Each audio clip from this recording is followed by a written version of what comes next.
dídé ni mo dé lónìí sórí bó ṣe ń lọ lórí Kílárígbọ́ TV lónìí pẹ̀lú ìmọ̀ọ́mọ́ yín àbúrò yìí Tèmítáyọ̀ Mànà Abọ́ládé ẹ bá mi wá nǹkan fìdílé kí wọ́n bá wa kà lọ à ń bọ̀.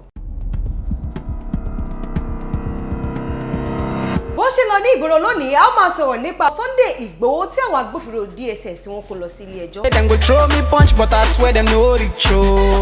Orúkọ mi ni Olóyè Yomi Aliyu SAN, agbẹjọ́rò Olóyè Sunday Adéyẹmọ tí gbogbo ayé mọ̀ sí Ìgbòho Òòṣà. A wá sí ilé ẹjọ́ pé kí ilé ẹjọ́ ṣe ìdáàbòbò lábẹ́ òfin ọmọnìyàn fún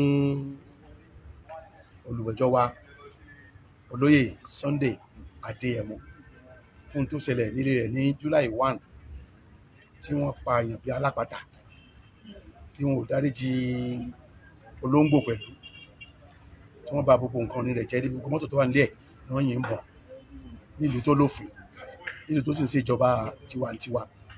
Ìlà fi wá sílé ẹjọ́ pé ilé ẹjọ́ ẹ gba ẹjọ́ arákùnrin rò títí tí a fi rojọ́ kọ́ mọ̀dá láàmú mọ́ títí tá a padà wá níjọ́ 14. Ilé ẹjọ́ ti fara hàn gẹ́gẹ́ bí ìdáàbòbò àwọn ènìyàn lọ́wọ́ àwọn agbèfúnjọba. Ilé ẹjọ́ ti fún ní àǹfààní báyìí wípé ó lè yan fanda láàrin ìlú. Wọn ò gbọdọ̀ yìnbọn, wọn ò gbọdọ̀ pa, wọn ò gbọdọ̀ dáàbò, wọn ò gbọdọ̀ lọ sílé ẹ̀ kí kan lọ máa fàtu kan wọn yìnbọn sí nǹkan tó ń rí.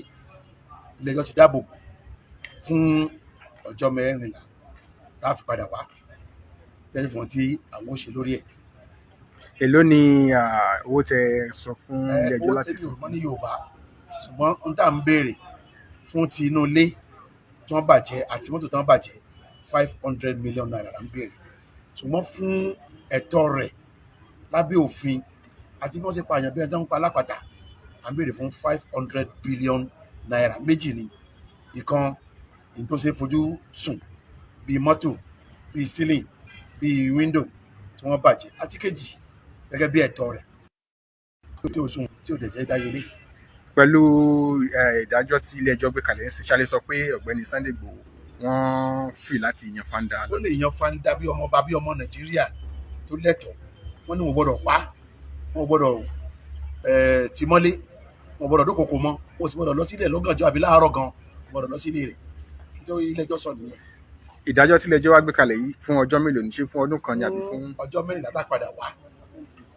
À ń padà bọ̀ ní on the 18 sí. So still on the 18 àwọn yẹn náà ráyè ro tiwọn. Inú wa sì dùn wípé a pe amòfin àgbà orílẹ̀-èdè Nàìjíríà ọ̀gbẹ́ni Malami, amòfin àgbà ní SAN ni. Mo mọ̀ pé yóò tẹ̀lé ohun tí ilé ẹjọ́ sọ.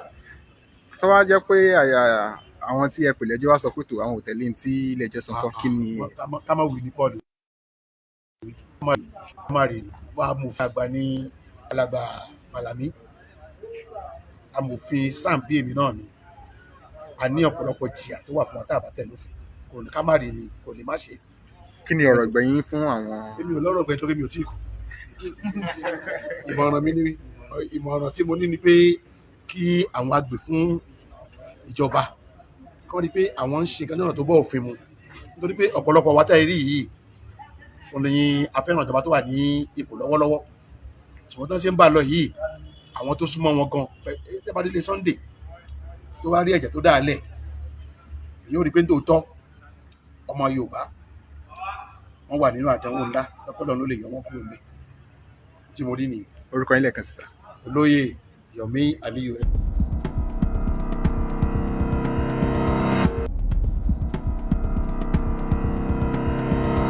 bó ṣe lọ lágbo òṣèlú lónìí Tinubu òkú ó sì wà láàyè kódà gan àgbè lọ sílé ìwòsàn. Ta ló ṣe léyìí? Agbẹnusọ ẹ̀ lórí ẹ̀rọ alátagbà ló sọ. Let's compare the two of you. The man has the temerity to write a letter, go to the post office.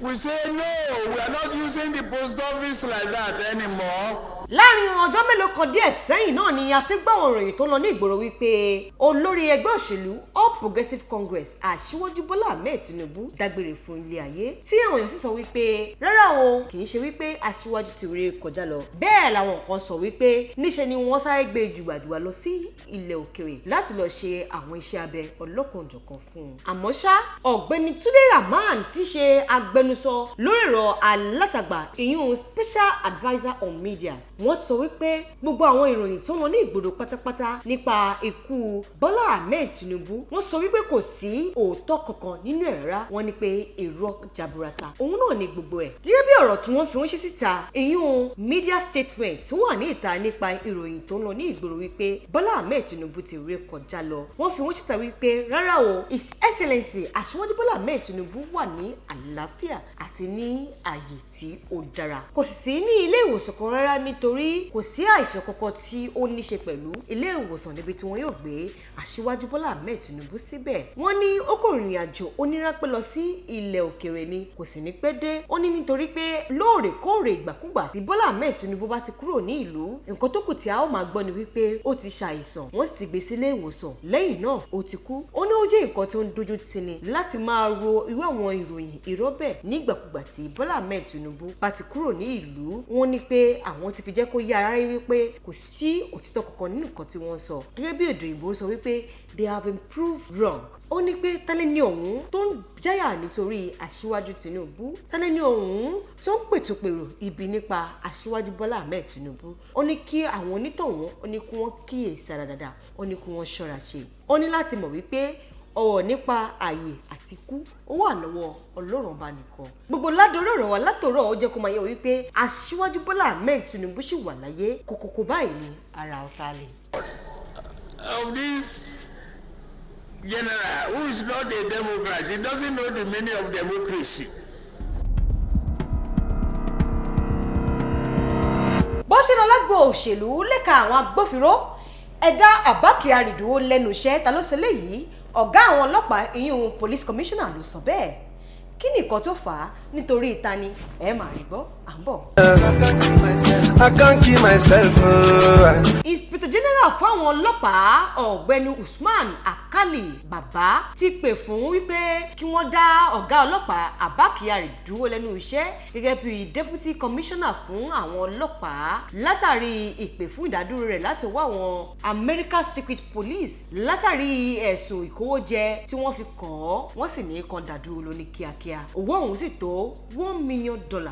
DCP Kyari náà ni a rí wípé ọ̀gbẹ́ni Raymond Ọlọ́runwà Abbas tí gbogbo ayé mọ̀ gẹ́gẹ́ bí Hush Puppy tí ó ń kojú ọ̀daràn lọ́wọ́lọ́wọ́ àti ẹ̀sùn tí wọ́n fi kàn án lọ́wọ́ àwọn agbófinró USA tí wọ́n sì fi ẹ̀sùn kàn wípé níṣe ni ó kó àwọn èèyàn jẹ lórí ẹ̀rọ ayélujára ó sì ní láti kojú ẹjọ́ ilẹ̀ òkèrè. àwọn ẹjọ́ ọ̀hún sì kà báyìí gẹ́gẹ́ bí nǹkan tí àwọn Police Service Commissioner tí wọ́n fi ránṣẹ́ ní ọjọ́ 21 oṣù keje ọdún yìí ìyún 31st July 2021. àwọn ọ̀rọ̀ ọ̀hún sì lọ báyìí wípé ọ̀gbẹ́ni Mr. Frank Mba Commissioner fún àwọn ọlọ́pàá ti pè fún ìdádúró DCP Abba Kyari olórí ọ̀gá àwọn ọlọ́pàá Police Intelligence Response Team IRT láti àgọ́ àwọn ọlọ́pàá Nigeria Police Force ti pè fún pé kí wọ́n dá ọ̀gbẹ́ni Abba Kyari dúró lẹ́nu iṣẹ́ bí wọ́n ṣe ń bá àwọn ìwádìí lọ lórí ọ̀rọ̀ rẹ̀ nítorí ọ̀rọ̀ ọ̀hún ó kàn án nítorí ní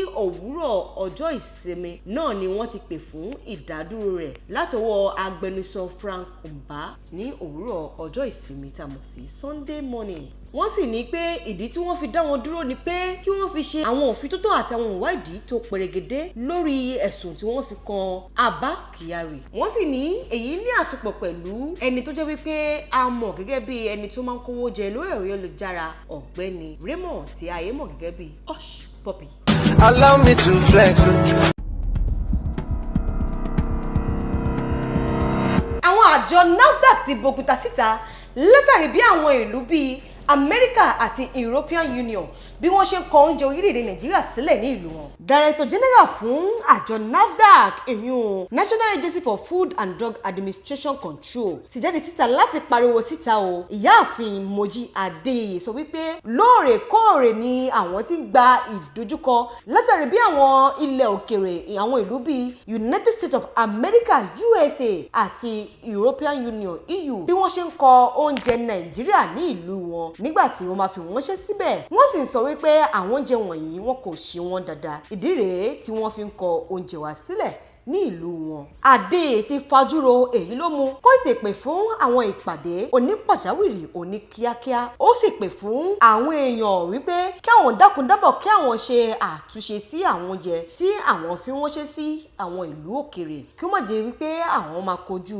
ìdápadà oúnjẹ àwọn ní ìlú òkèrè tí yóò sì ṣe ìdíwọ́ àti rówó ní ìlú wa látàrí àwọn oúnjẹ ọ̀gbìn tá à ń gbìn nílẹ̀ wa tá a fi wọ́n ṣe sí ilẹ̀ òkèrè. Ní èdè Gẹ̀ẹ́sì wọ́n pè ní Quality and Safety Control of Export Food Trade àti Virtual Technical Roundtable Meeting. Bẹ́ẹ̀ ni wọ́n ṣe pè é. Bẹ́ẹ̀ wọ́n tún kàn sí àwọn ẹ̀ka ìjọba bíi Federal Ministry of Agriculture and Rural Development MAD. Wọ́n tún pè fún Foreign Portfolio Investment FPIS, Standard Organization of Nigeria SON, Nigeria Export Promotion Council NEPC àti Institute of Public Analysis of Nigeria IPAN láàrin àwọn yòókù. Wọ́n pè wọ́n fún ìpàdé onípàjáwìrì ní ìsinmi ọ̀sẹ̀ tí ó kọjá lọ yìí. Gẹ́gẹ́ kan tí resident media consultant sí ẹ̀ka NAFDAC èyún Sáyọ̀ Akíntọ́lá tí ó sọ wípé ó jẹ́ nǹkan tó kà wọ́n lára látàrí bí wọ́n ṣe ń kọ oúnjẹ orílẹ̀-èdè Nàìjíríà ní ìlú òkèrè. Ó sì ń fún wa ní àwọn àfihàn tí kò dára nílẹ̀ wa. Wọ́n wá ní pé ó ti tó àsìkò fún àwọn láti kojú bí àwọn yóò ṣe àtúnṣe sí àwọn nǹkan ọ̀gbìn tí à ń ṣe nílẹ̀ wa débi tí kò fi ní máa kojú ìdápadà nígbà tó yẹ kí a tà ní àwọn ilẹ̀ òkèrè bíi Europe àti United States láàrin àwọn ìlú yòókù tí wọ́n kọ oúnjẹ wa sílẹ̀ ní ilẹ̀ òkèrè. Wọ́n sì ń kọ oúnjẹ wọ̀nyí sílẹ̀ látàrí pé bí a ṣe ń ṣe oúnjẹ wa nílẹ̀ wa wọ́n ní a kò ṣe dáadáa. Bẹ́ẹ̀ ni ẹ̀ka NAFDAC sọ wípé àwọn náà sì ń fi ìgbìyànjú sí o láti rí dájú pé àwọn ṣe ìrànlọ́wọ́ fún àwọn tí wọ́n ṣe oúnjẹ ọ̀gbìn láti fi wọ́n ṣe sí ilẹ̀ òkèrè. Àwọn sì fún wọn ní ìdánilẹ́kọ̀ọ́ bí wọ́n ṣe lè máa ṣe débi tí wọn kò fi ní máa kọ àwọn oúnjẹ wọ̀nyí sílẹ̀ ní ilẹ̀ òkèrè. Ẹgbọ́n nǹkan tí wọ́n sọ lédè Gẹ̀ẹ́sì. Adéyẹyẹ disclosed that the agency has over the years intervened to assist exporters to meet with international regulation, thereby creating employment and earning foreign exchange for Nigeria. Bẹ́ẹ̀ ni Adéyẹyẹ ṣe sọ ní èdè Gẹ̀ẹ́sì. Wọ́n sì ní kí àwọn wá àtúnṣe sí ọ̀rọ̀ yìí nítorí ó ti ń di lemọ́lemọ́ kí wọ́n máa kó oúnjẹ wa látàrí pé kó máa sọ wípé a kò ṣe oúnjẹ wọ̀nyí dáadáa. Lágbolé amúlùdùn lónìí a tún máa sọ̀rọ̀ nípa Bùkúnmi Olúwaṣínà tí ó ti pa àwọn òṣèré ẹlẹgbẹ́ rẹ̀ nínú ayò wọn. Àwọn òṣèré bíi Bímpé Oyèbádé àti Debbie Shokoya. My love don't leave me. Ọ̀dọ́ òṣèré lóbìnrin Bùkúnmi Olúwaṣínà ti ná àwọn òṣèré ẹlẹgbẹ́ rẹ̀ bíi Bímpé Oyèbádé, Debbie Shokoya nínú eré ayò wọn. Ìràwọ̀ tó ń gòkè sí lójoojúmọ́ nínú agbolé amúlùdùn eléré Yorùbá, Bùkúnmi Olúwaṣínà ti la àwọn òṣèré ẹlẹgbẹ́ rẹ̀ lóbìnrin bíi Adébímpé Oyèbádé, Bùkọ́lá Kìntán, Debbie Shokoya látàrí bí ó ṣe gba ìfìẹ̀yẹ gẹ́gẹ́ bí Outstanding Young Actress of the Year 2021. Ìròyìn náà ni arábìnrin Bùkúnmi Olúwaṣínà ti mú lọ sórí ẹ̀rọ ayélujára rẹ̀ bí ó sọ wípé òun ti fi ìfẹ̀yẹ òun fi tọ́ àwọn òṣèré ẹlẹgbẹ́ òun tí wọ́n ti fi igá àwọn gbára wọn nínú ìfẹ̀yẹ òun. Ó sì fi yé wa wípé ìfẹ̀yẹ yìí tọ́ sí gbogbo àwọn nítorí àwọn náà ni àwọn jọ jáwé olúborí. Ó wá ní pé ó wá jẹ́ nǹkan ọ̀wọ̀ fún òun bí òṣèré àgbà lọ́kùnrin Kúnlé Afọ́d bí ó ti fún òun ní ìfẹ̀yẹ òun. Ní òde ìbò nǹkan tí ọ̀rọ̀ òun náà sọ wípé she also appreciated Kúnlé Afọ́d for presenting the award to her. Ó ní ó jẹ́ nǹkan ọ̀wọ̀ fún òun. Ó wá kọ ní èdè ìbò wípé ọ̀nà tí a fi ń gbà láti bẹ̀rẹ̀ oṣù tuntun lélẹ́yìí gẹ́gẹ́ bí ọ̀dọ́ òṣèré tó perégedé jùlọ iyún Outstanding Young Actress of the Year 2021. Ó wá ní òun fún àwọn òṣèré ẹlẹgbẹ́ òun bíi Atkintọ́ Bùkọ́lá àti Mobímpé Kẹ́mìntì àti Debbie_Shokoya àti Olúwatóbi_Adékọ̀yà ní ife ẹ̀yẹ yìí. Bẹ́ẹ̀ ni Bùkúnmi Olúwaṣínà ṣe kọ̀rọ̀ rẹ̀ síta. A sì rí i pé aṣọ aláwọ̀ pupa tó dúdú gbèsè dáadáa ni Bùkúnmi Olúwaṣínà wọ̀ bí ó ti gbé ife ẹ̀yẹ ọ̀hún sọ́wọ́.